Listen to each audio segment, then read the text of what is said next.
Olá, pessoal. No último podcast eu estava batendo papo aqui no final com a Dani e a gente chegou à conclusão que assim tem muito assunto e a gente não poderia deixar de falar de alguns assuntos muito importantes. E um deles que a gente selecionou, que inclusive é o que você tem mais pedido, né, Dani, com relação ao mapeamento térmico. Então, dando continuidade ao podcast anterior, Dani Silva, Daniela Silva, já sou íntima, Com né? certeza. Eu quero fazer várias perguntas, porque é um tema que eu não domino. E eu acho que são as mesmas dúvidas que o pessoal tem. Então, assim, o que você puder contribuir com o seu conhecimento, que eu sei que é enorme aqui, vai ser maravilhoso. Vai ser um prazer, Fer. Bora lá? Bora, vamos lá. Então, primeira mudança, RDC 304. Que o ano passado foi o ano das publicações. Marco regulatório. Marco regulatório, literalmente. E aí a gente veio que já, né, fazia tempo que precisava de uma nova resolução. E aí veio a necessidade do mapeamento térmico, que era algo que já era feito, mas é a mesma história. Muita coisa a gente fazia, mas não tinha obrigatoriedade, não tinha um requisito normativo. Exatamente. Então, conta um pouquinho de como é essa atividade. Se aplica apenas para a área de logística ou a área farmacêutica tem que fazer também, assim, pensando em áreas de armazenamento dentro da produção mesmo. Então, explica um pouquinho para a gente e a gente vai conversando, batendo papo, trocando experiência. Com certeza. Bom, com a publicação da RDC 304 em setembro, né, do ano passado, de 2019, veio agora realmente a obrigatoriedade de fazer o mapeamento térmico de depósitos. Só que a 304, Fer, tem algo que eu achei super fantástico, algo incrível realmente que veio, porque a gente fazia mapeamento térmico de depósito basicamente dos fabricantes de medicamentos, que era o que mais solicitado no depósito de armazenamento de produto acabado. Só para acabado. Só para acabado. Exigência. Exatamente. Com a 304 veio uma compartilhação, uma responsabilidade compartilhada entre fabricantes de medicamentos, distribuição e transportadoras. O que faz sentido. A cadeia logística. A cadeia logística. Senão a gente teria gaps na cadeia logística. Então agora está sendo cobrado, solicitado, mapeamento térmico de depósito, tanto do fabricante de medicamentos, quanto da distribuição, da distribuidora, quanto das transportadoras e também a qualificação de transporte. Porque não faz sentido eu fazer somente a qualificação de transporte, manter a temperatura durante o transporte, se eu não tenho a temperatura monitorada dentro de onde eu armazeno meus produtos. Concorda comigo? Até porque tem algumas transportadoras que têm alguma área de armazenamento intermediária em algumas rotas. Tem. E aí ficava no limbo, né? Não tinha não tinha legislação, então assim, eles não aplicavam, não tinha uma cobrança. Então agora está muito bem claro que a cadeia logística por completo, desde o fabricante de medicamentos até a parte de transporte, tem que aplicar os mesmos conceitos, tanto de mapeamento térmico de depósito, qualificação térmica e transporte. E não existe um nível de exigência para a farmacêutica, um rigor para transportadora, distribuidora, outra. É o mesmo. Todo mundo tem que seguir as mesmas regras e o mesmo conceito. Por quê? A gente mapeamento térmico de depósito, a gente avalia a temperatura e umidade. O que é temperatura e umidade? Quem determina a temperatura e umidade do produto? É o detentor do registro, o fabricante de medicamentos. Então, todos têm que falar a mesma língua, tem que ter uma comunicação entre todos os níveis. Entendi. E como fazer, como iniciar esse estudo? Boa pergunta. Né? Tanto em termos de frequência, periodicidade, assim, requisitos. Como é que a gente inicia esse estudo de qualificação térmica? Boa pergunta, Fer, porque assim, as RDCs... Qualificação térmica. Mas você pode chamar de... Alguns chamam de qualificação térmica da área do depósito, a nomenclatura você pode definir desde que esteja descrito em seu procedimento operacional. Mas, assim, como as RDCs, todas as RDCs são muito subjetivas, elas falam que deve ser feito. Mas o como fazer, a gente tem que procurar outras literaturas. Eu falo que é uma colchinha de retalho, né? A gente pega uma norma ali, outra ali, um guia ali, e a gente forma a nossa colcha de retalho para a gente realmente poder executar os nossos estudos. Para mapeamento térmico de depósito especificamente, a 304 fala que as áreas devem ter o mapeamento térmico das áreas, né? Tanto do depósito, quanto, ou eles denominam de áreas, onde a gente armazena os produtos acabados. E outras normas que a gente tem, que a gente aplica muito, é a USP, capítulo 1079. Maravilhoso. Que fala, fala de boas práticas de armazenamento e distribuição, tá? E tem o RU, o reporte do RU, anexo 9. Então, são essas duas literaturas, junto com a 304, que solicitam mapeamento térmico de depósito. Que traz informações para montar a documentação. Exatamente. Para ter um guia, uma orientação. E lembrando que todo mundo pergunta, e na 301? Fala de mapeamento térmico de depósito? Na 301, ela tem um parágrafo, um capítulo de qualificação de transporte.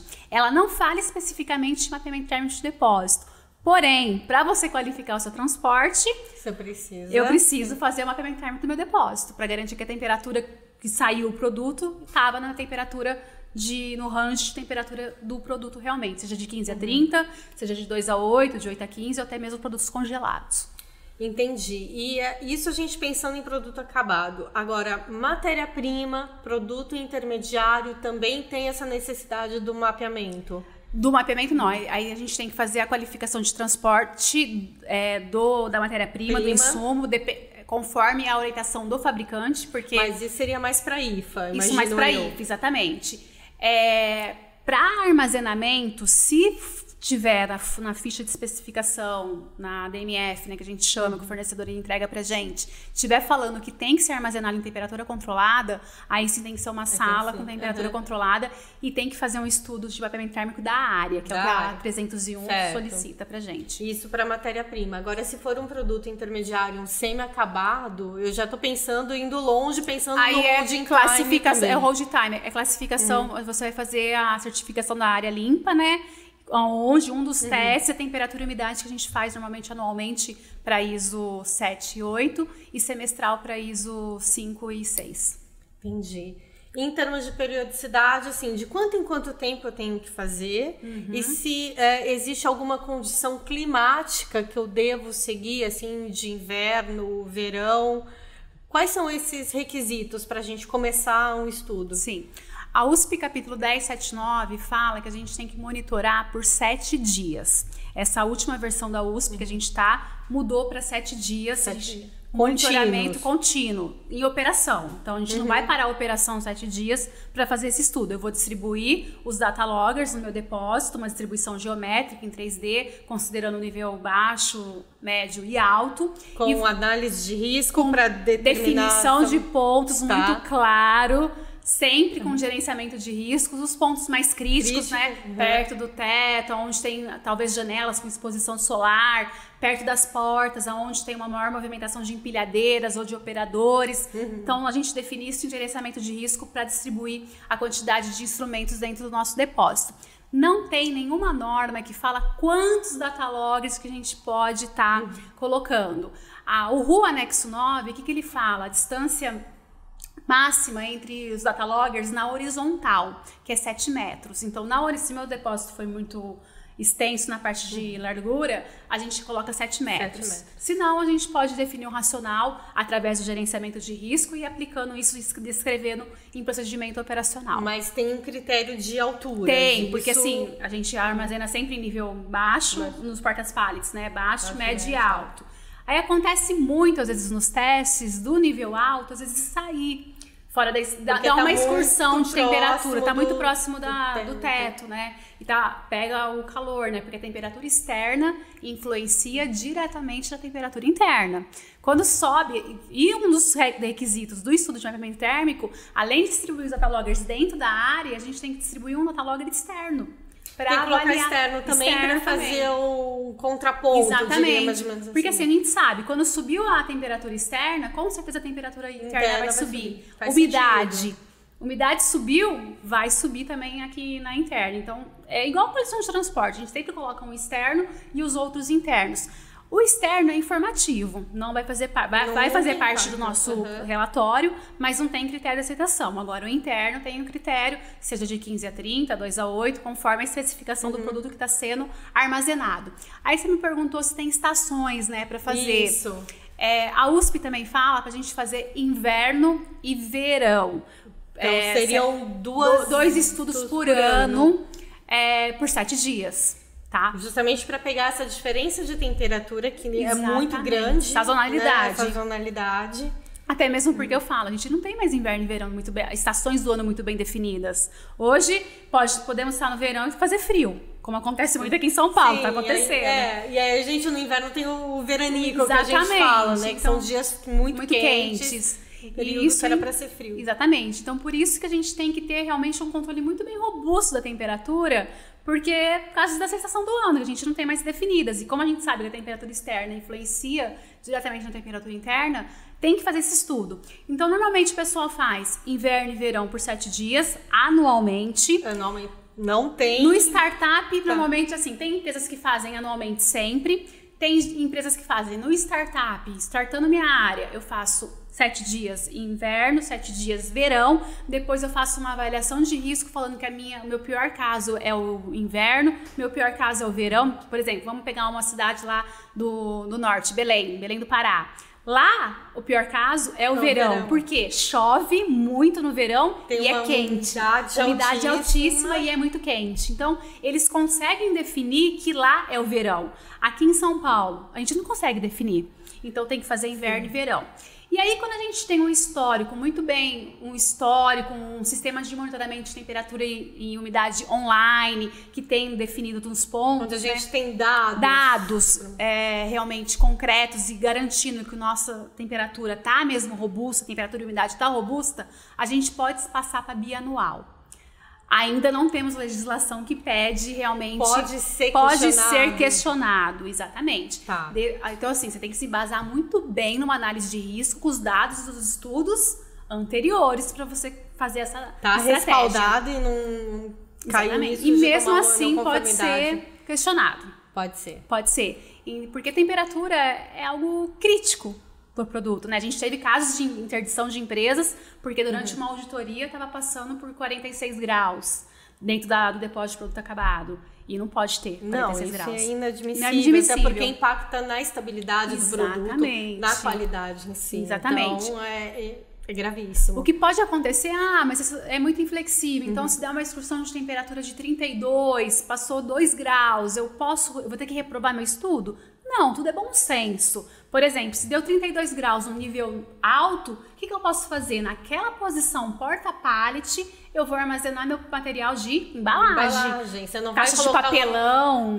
Um produto acabado, uma matéria-prima. Exatamente. O produto vai estar armazenado aonde realmente passou no nosso estudo. Então, a gente tem essa flexibilidade de estar aplicando isso, desde que descrito em protocolo e relatório. Tem que estar muito bem descrito. Necessidade de fazer um documento bem feito e elaborado. Exatamente. Porque não é só executar o teste, a gente precisa documentar, como nós já falamos aqui no podcast de qualificação. Anterior. Então, você tem que ter os dados, você tem que ter a rastreabilidade das informações. Tem que ter as evidências. E o legal, quando você faz um mapeamento térmico do depósito, o que você vai definir? Você vai definir a região mais quente, com os dados, né? Depois de compilados, você consegue definir a região mais quente e a região mais fria da sua área. O que você pode fazer?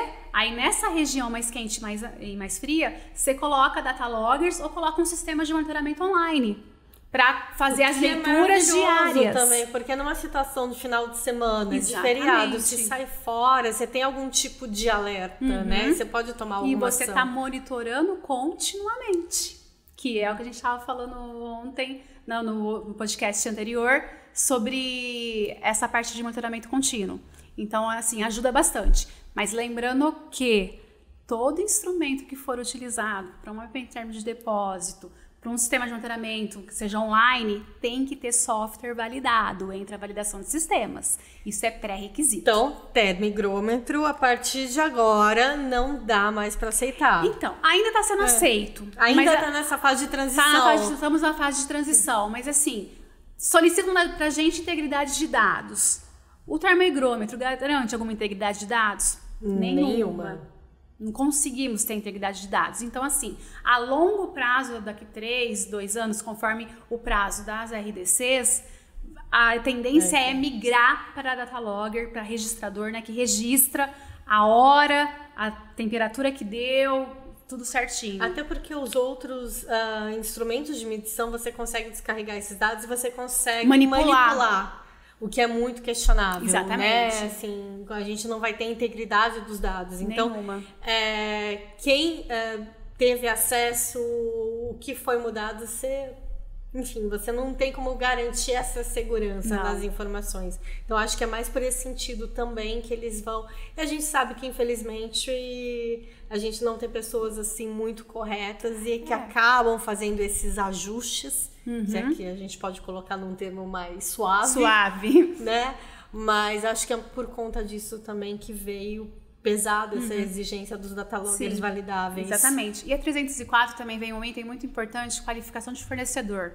Então, a gente vai ter que qualificar os nossos fornecedores que prestam serviços pra gente. Então, primeiro ponto, vai contratar um fornecedor de mapeamento térmico de depósito, qualificação térmica das câmaras frias, dos freezers. O que eu tenho que fazer? Solicitar a validação do software, do sistema que ele vai utilizar. Ele já tem que apresentar, então é um pré-requisito para qualificar o fornecedor. Tá certo, faz sentido. É integridade de dados. Se eu tenho que fazer na minha empresa, por que o meu fornecedor não precisa fazer? Ele tem que ter o mesmo nível de qualidade que a gente. Não, que acaba também elevando o mercado a um nível de qualidade maior. Com certeza. A gente tá levando o nível. Como que fala, aumentando a régua, né? Aumentando a régua. E tem que ser mesmo, porque afinal de contas a gente está trabalhando com saúde. Com vidas, e o risco da saúde do paciente é algo muito sério. Exatamente. Então faz total sentido, concordo com você. E, bom, vamos lá. A empresa, ela pode fazer esse estudo, ou ela precisa já dando continuidade a esse tema de fornecedor? A empresa, ela deve fazer internamente, ou há necessidade de contratar, ou tanto faz? Tanto faz, Fer. Se a empresa tiver dataloggers, tiver funcionários capacitados, treinados em como executar um mapeamento térmico, pode ser feito internamente. Se não tiver, aí contrata o prestador de serviço com cuidado de qualificar esse fornecedor. Qualificar, não é qualquer pessoa que está apta a executar esse estudo. Exatamente. Maravilhoso. E tem alguma coisa que você queira colocar que a gente acabou não discutindo sobre esse assunto? Que a gente falou de frequência, a gente falou de posicionamento, de critérios. Mas gerenciamento de risco. Gerenciamento de risco que não pode faltar. Não tem como fugir. Não tem como fugir. É o assunto do momento. É o assunto do momento, é básico agora.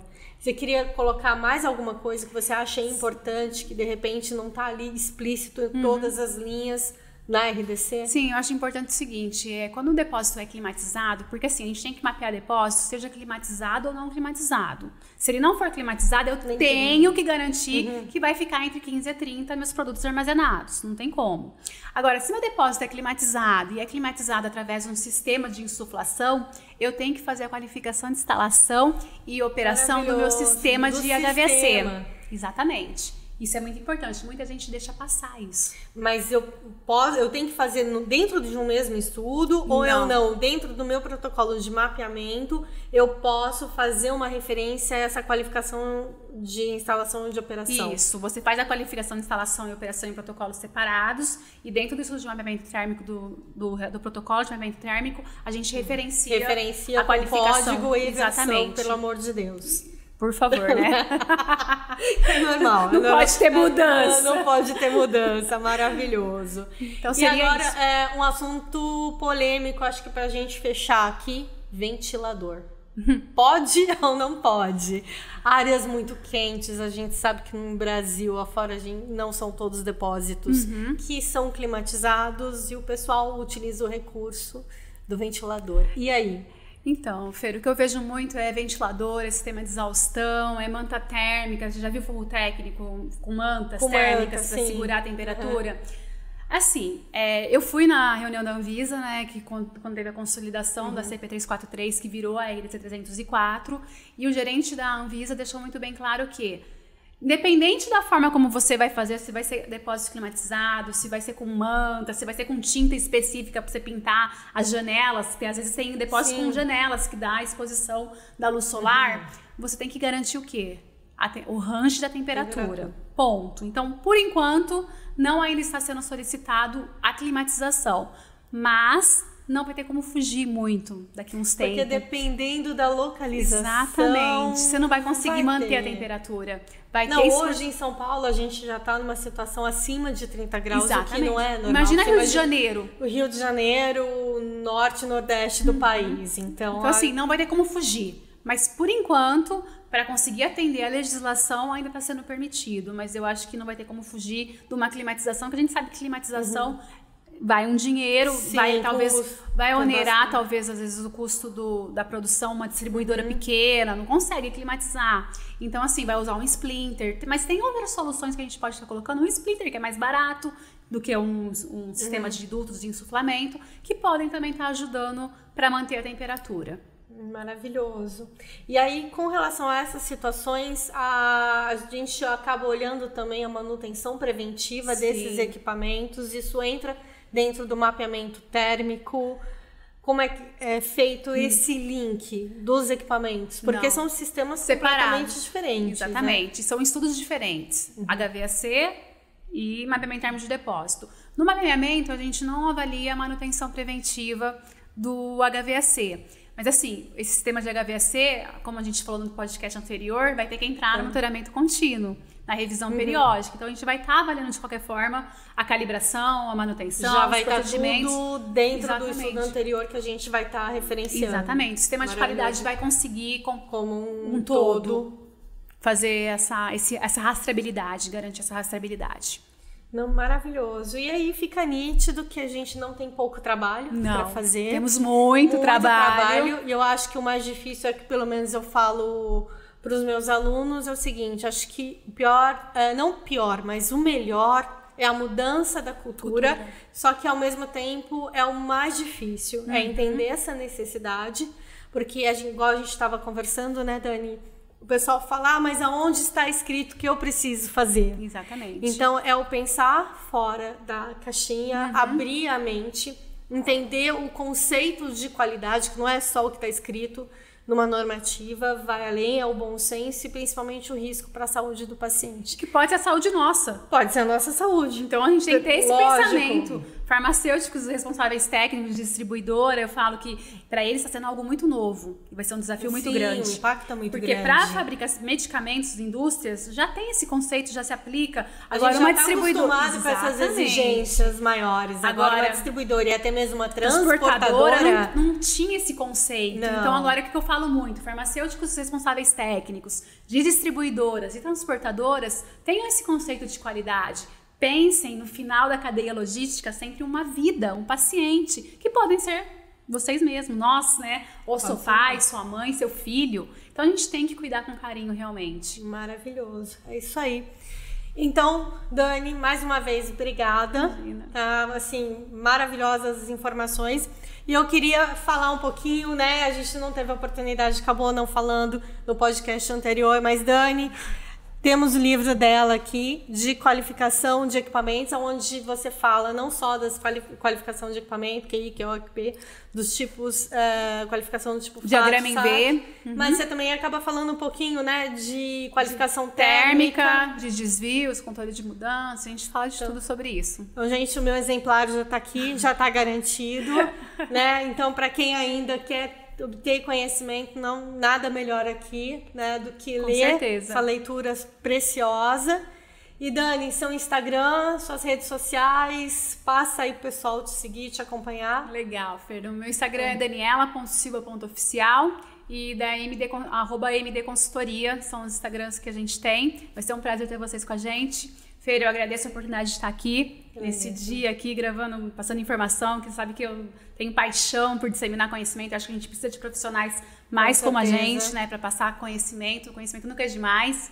E não segurar a informação com a gente. Exato. E passar. Até porque passando, transmitindo conhecimento, a gente aprende muito. Exatamente. Né? Então é um aprendizado constante. Com eu certeza. acho isso muito gratificante. Eu também. Então, Dani, obrigada mais uma vez pela presença, pelo seu tempo. Então sigam a Dani no Instagram. O Instagram do Portal Farmacêuticas é @portalfarmacêuticas. E para vocês que gostaram, deixa um like, deixa um comentário e compartilhe, tá bom? Muito obrigada e até a próxima. Tchau, gente. Tchau.